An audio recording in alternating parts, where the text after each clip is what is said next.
sitraka fa niasa vitanao lehibe toko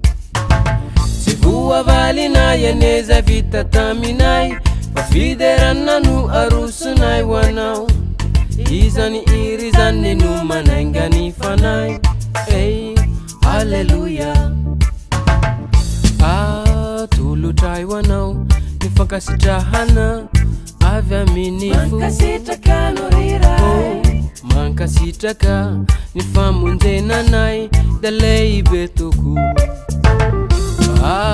tolotray ho anao ny dera laza saotra avy amin'ny fo mankasitraka ny fiarovanao anay da lehibe toko tsy voavalinay aneza vita taminay fiderana no arosonay ho anao izany iry zany no manaingany fanay alleluia tsy voavalinay aneza vita taminay fiderana no arosonay ho anao izany iry zany no manaingany fanay alleluia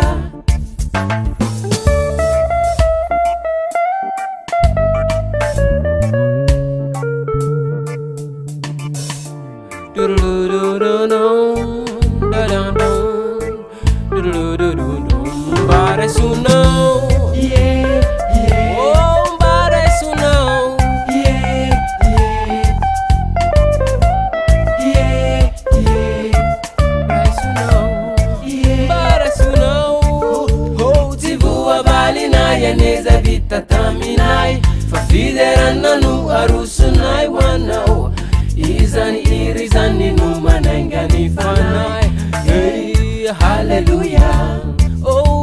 tsy voavalinay yaneza vita taminay fa fiderana no arosonay ho anao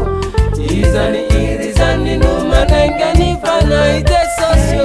halleluia